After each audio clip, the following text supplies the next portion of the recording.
Assalamualaikum warahmatullahi wabarakatuh. Berjumpa lagi dengan saya Bapak Muhammad Rinaldi yang akan mengajar pendidikan agama Islam dan budi pekerti. Bagaimana kabarnya hari ini anak-anak sekalian? Semoga kita selalu dalam keadaan sehat walafiat.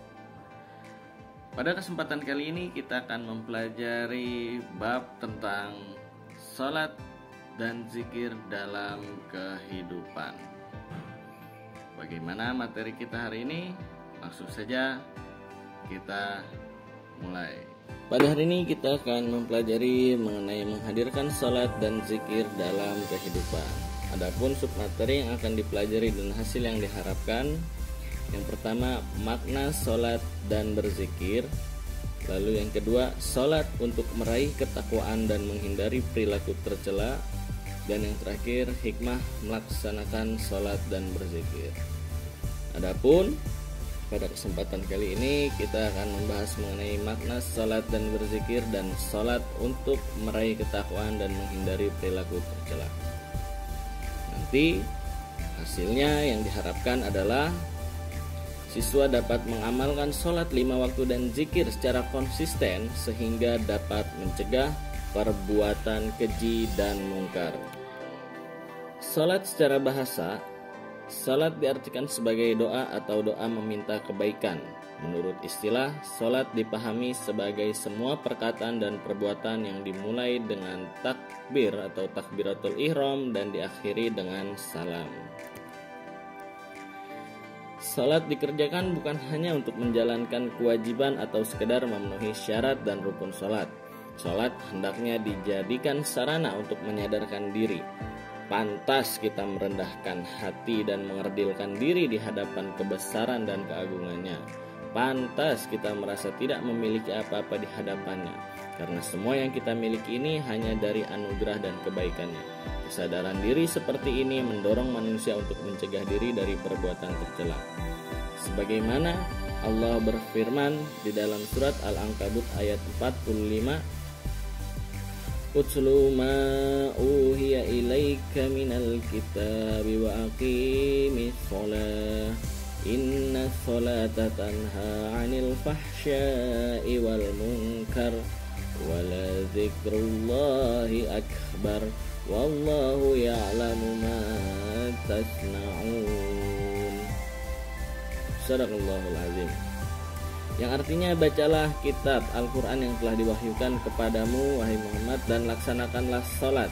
Sesungguhnya salat itu mencegah dari perbuatan keji dan mungkar. Dan ketahuilah, mengingat Allah itu lebih besar keutamaannya dari ibadah yang lain. Allah mengetahui apa yang kamu kerjakan. Surat Al-Ankabut ayat 45. Jadi salat tidak hanya sekedar menjalankan kewajiban, tapi juga dapat merubah perilaku kita dengan tidak melakukan perbuatan keji dan mungkar. Selanjutnya zikir. Zikir menurut bahasa adalah ingat, sedangkan menurut istilah zikir diartikan dengan mengingat Allah Subhanahu wa taala sebagai upaya untuk mendekatkan diri padanya. Kita diperintahkan untuk selalu berzikir kepadanya dengan mengagungkan kekuasaan dan kebesarannya agar terhindar dari kesombongan. Allah Subhanahu wa taala berfirman di dalam surat Al-Ahzab, Ya ayyuhalladzina amanu dzkurullaha dzikran katsira. Yang artinya, hai orang-orang beriman, berzikirlah dengan menyebut nama Allah dengan zikir yang sebanyak-banyaknya. Adapun zikir terbagi menjadi 3 macam, yaitu zikir dengan hati. Zikir dengan hati yaitu kita selalu mengingat Allah di segala perbuatan kita. Ada juga zikir dengan ucapan. Zikir dengan ucapan itu kita lisankan. Ada beberapa zikir yang biasa kita ucapkan atau yang disunahkan juga, seperti membaca tasbih, tahmid, tahlil atau takbir. Subhanallah walhamdulillah wala ilaha illallah wallahu akbar.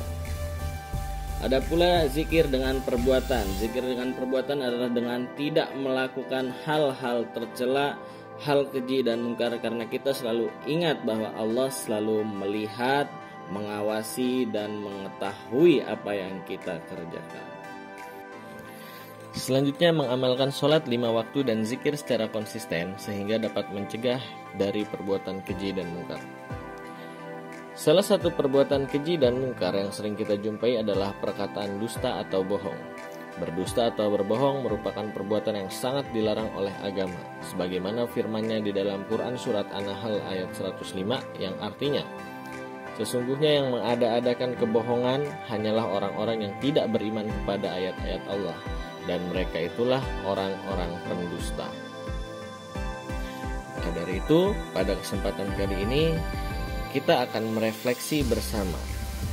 Kita sebagai seorang yang beragama Islam, sebagai seorang muslim yang wajib melaksanakan sholat 5 waktu dan mengamalkan zikir, kita akan merefleksikan apakah sholat dan zikir yang selama ini kita lakukan telah memiliki dampak terhadap perilaku kita, terutama dalam perkataan dusta atau bohong.